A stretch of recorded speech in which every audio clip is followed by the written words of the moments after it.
श्री राम उच्च माध्यमिक विद्यालय के ऑनलाइन क्लासेस में एक बार फिर से आपका इस्तकबाल है। आज हम माध्यमिक शिक्षा बोर्ड कक्षा 12 की उर्दू साहित्य में अफसाना निगार सुरेंद्र प्रकाश की सवाइनी हयात और उनके अदबी कारनामों का जायजा लेंगे। इससे पहले हमने उर्दू नस्र की मशहूर सनफ़ अफसाना मुख्तसर अफसाना की तारीख़ व उसकी तारीफ़ और अज़ाए तरकीबी का जायज़ा लिया था और मुंशी प्रेमचंद के मशहूर अफसाने कौल का पास का जायज़ा लिया था। आज हम सुरेंद्र प्रकाश के बारे में जानेंगे। सुरेंद्र प्रकाश जो कि एक मशहूर अफसाना निगार रहे हैं। सुरेंद्र प्रकाश ओबेरॉय नाम 1930 ईस्वी में शहर लायलपुर फैज़लाबाद में पैदा हुए। 1947 ईस्वी के में वालिदैन के साथ दिल्ली पहुँचे। तलाशे मास में सरगर्दा रहे। तलाशे मास यानी रोजगार में इधर उधर वो भटकते रहे। मामूली दर्जे की मुलाजिमतें भी की, यानी मुलाजिमतें करने में किसी भी तरह की उन्होंने कोई शर्म नहीं की। छोटी छोटी नौकरियां भी उन्होंने अपने जरिया मास के लिए की। फर्जी नामों से कहानियां और नॉवेल तक लिखे। रेडियो में वक्ती तौर पर स्क्रिप्ट राइटर की हैसियत से भी काम किया, यानी भारतीय रेडियो में उस वक्त कुछ वक्त के लिए इन्होंने स्क्रिप्ट राइटर की हैसियत से भी काम किया है। बीए तक तालीम हासिल करने के बाद वो मुंबई के एक फिल्म कंपनी से वाबस्ता हुए। वो ज़माना तरक्की पसंद तहरीक के उरूज का ज़माना था, यानी 1936 ईस्वी में जो तरक्की पसंद तहरीक शुरू हुई थी, ये उसके उरूज का ज़माने की बात हो रही है, जब सुरेंद्र प्रकाश ने अपने अफसाने लिखने शुरू किए। लेकिन उन्होंने अपनी अलग राह निकाली, यानी उस वक्त के जितने भी मुसन्निफ थे वो ज़्यादातर तरक्की पसंद तहरीक से जुड़े हुए थे। लेकिन सुरेंद्र प्रकाश पहले ऐसे अफसाना निगार थे जिन्होंने अपनी एक अलग राह बनाई। उनके अफसानों में तजरीदी और इलामती उनसर नुमाइयाँ हैं। उनके अफसाने दूसरे आदमी का ड्राइंग रूम, समंदर, मैदान, पगडंडियाँ, आतिशदान, दीवारें और उन पर लगी तस्वीरें उनकी इलामती किरदार की वजह से बहुत मशहूर हुए, यानी इनके मशहूर अफसाने रहे हैं। तो इसमें जो उन्होंने जिस तरीके से किरदार चुने हैं, उन किरदारों की वजह से ही ये अफसाने बहुत मशहूर हुए। सुरेंद्र प्रकाश का पहला अफसाना देवता लाहौर के एक हफ्तावार पारस में शाया हुआ, यानी लाहौर के एक हफ्तावार अखबार था पारस, उसमें ये छापा गया।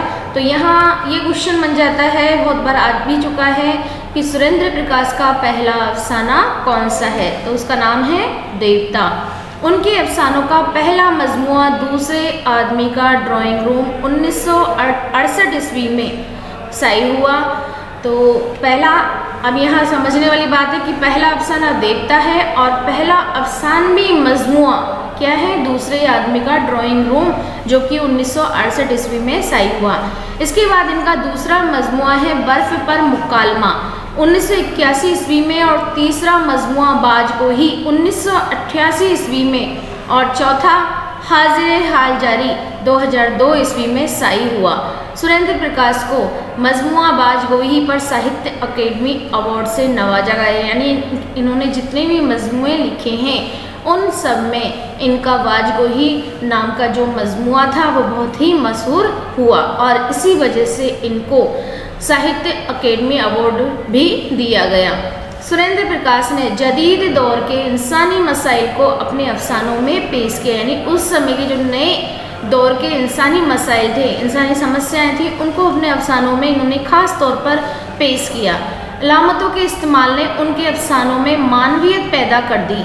उन्हें ज़ुबान बे बयान पर कुदरत हासिल थी, यानी अपने जो अफसानों में इन्होंने जो कहानियाँ लिखी हैं, जो अफसाने लिखे हैं, उनमें जो उनकी ज़ुबान है वो बहुत ही शानदार है। सादा, सलीस और रवा ज़ुबान इस्तेमाल करते थे। उनकी तहरीरों से उनके गहरे मुशाहिदे का पता चलता है, यानी उनके अफसानों को देखने पर जो उनकी गहरी सोच है उसका हमें पता चलता है। बाकियात का गहरा समंदर है जो उतार चढ़ाव के साथ हमारी नज़रों के सामने आता है। उनके अफसानों के ताने बाने, ख्वाब और हकीकत के बीच की कैफियतों से तैयार होते हैं। अक्सर चीज़ें अपनी रिवायती तस्वीर से हटकर सामने आती हैं और हैरत व इस्तेजाब कहानी की दिलचस्पी को बनाए रखते हैं। यानी इनके जो अफसाने हैं उसमें जो कहानी को बयान किया जाता है वो एकदम हमारे सामने ऐसे पेश होकर आती है जैसे कि सामने ही घट रही हो, हमारे सामने वो पूरी कहानी घूम रही हो और उसके साथ ही हैरत व इस्तेजाब कहानी की दिलचस्पी को, यानी उस अफसाने में वो इस तरीके से हैरत को व इस्तेजाब को डालते हैं कि कहानी को पढ़े बगैर कारी नहीं रह सकता। सुरेंद्र प्रकाश के अफसानों में लफ्ज़ों के पीछे एक ज़हाने मायने आवाज़ नज़र आता है। किरदार जिंदा और मुतहर्रक नज़र आते हैं, यानी इनके जो अफसाने हैं उसमें जो किरदार लिए जाते हैं वो ऐसे लगते हैं मानो हमारे आसपास ही वो मौजूद हो और इसके अलावा उनके किरदार बिल्कुल अलग थलग से नज़र आते हैं।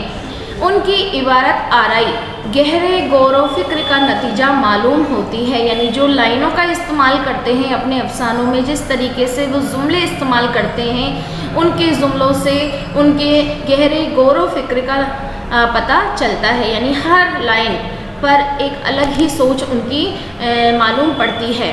उनका मशहूर अफसाना बिजुका उनके अफसानवी मजमूए बाजगोही में शामिल है। यानी इनका जो सुरेंद्र प्रकाश का मशहूर अफसाना है बिजुका, ये किससे लिया गया है? ये इनके अफसानवी मजमूए बाजगोही से, जिसके लिए उन्हें साहित्य अकेडमी अवार्ड भी दिया गया था। तो इनके जो मशहूर अफसानों का मजमुआ है बाजगोही, उसी से बिजुका लिया गया है। यानी बिजुका नाम का जो अफसाना है वो बाजगोही से लिया गया है। ये क्वेश्चन बन जाता है। ये इस कदर मकबूल हुआ कि बिजुका के ऐवान से उर्दू के अलावा बाद में वह दीगर हिंदुस्तानी ज़ुबानों में कई अफसाने लिखे गए। यानी बिजुका जो खेत में रखवाली करने का काम करता है, एक बेजान पुतला होता है, तो उसकी कहानी को इन्होंने बहुत ही अच्छे ढंग से पेश किया है। जिसके बाद दूसरे जो मुसन्निफ़ रहे हैं, दूसरे अफसाना निगार रहे हैं, उन्होंने भी कई ज़ुबानों में इसका तर्जुमा किया है। बिजुका अफसाने में एक पैगाम पोशीदा है कि जो अफराद और कौमें अपनी मिल्कियत और पैदावार की हिफाजत खुद नहीं करती बल्कि ये काम दूसरों को सौंप देती है, तो न सिर्फ जानदार बल्कि बेजान जिम्मेदारों में भी इस मिल्कियत या पैदावार में से अपना हिस्सा लेने की कुव्वत पैदा हो जाती है। यानी बिजुका के जरिए उन्होंने ये पैगाम देने की कोशिश की है कि जो शख्स या कौम अपनी मिल्कियत की खुद हिफाजत नहीं करती, अपने मुल्क की हिफाजत नहीं करते हैं, तो उनके लिए क्या है कि उनका काम दूसरे खुद ब खुद ले लेते हैं। यानी खुद दूसरे जो लोग होते हैं खुद उस पर हावी हो जाते हैं और किसी न किसी तरीके से अपना वो हिस्सा ले ही लेते हैं। इसलिए यहाँ मुल्क के जो वासिंदे हैं, अपने मुल्क के जो वासिंदे हैं, उनको ये पैगाम देने की कोशिश की है सुरेंद्र प्रकाश ने कि हमें अपनी मुल्क, अपनी ज़िम्मेदारी को, अपने मुल्क की हिफाजत की जो जिम्मेदारी है उसे पूरे दिल से करनी चाहिए, या फिर अपने लिए जो भी अपने समाज के लिए, अपने परिवार के लिए जो भी जिम्मेदारी है खुद उसकी जिम्मेदारी लेनी चाहिए, किसी और पर नहीं डालनी चाहिए। इस सबक में ये बताने की कोशिश की गई है कि जिस तरह मेहनत का फल होरी को मिलता है, जो कि इसका मुख्य किरदार है, तो बिजुका भी अपनी मेहनत का फल पाने का हकदार है। इसलिए अपनी मिल्कियत की हिफाजत खुद करनी चाहिए। यानी जिस तरीके से बिजुका कहानी में जो होरी होता है, एक किसान होता है, वो सिर्फ अपने खेत की हिफाजत करने के लिए बिजुका को लगाता है, लेकिन उसे नहीं पता होता है कि एक दिन वही बिजुका उसकी मेहनत की फल पाने का हकदार बन जाएगा। यानी जो फसल वो बोता है उसमें बिजुका जानदार बन जाता है और वो जिंदा होने के बाद अपनी मेहनत का फल खुद ही पा लेता है, यानी अपना हिस्सा मांगने लगता है। तो इसमें यही पैगाम दिया है कि हमें अपनी मिल्कियत की हिफाजत खुद करनी चाहिए। अगर आपको ये वीडियो पसंद आई है तो प्लीज़ इसे लाइक कीजिए, सब्सक्राइब कीजिए और ज़्यादा से ज़्यादा शेयर कीजिए। और अगर इसमें कोई परेशानी है तो प्लीज़ कमेंट बॉक्स में कमेंट कीजिए। शुक्रिया।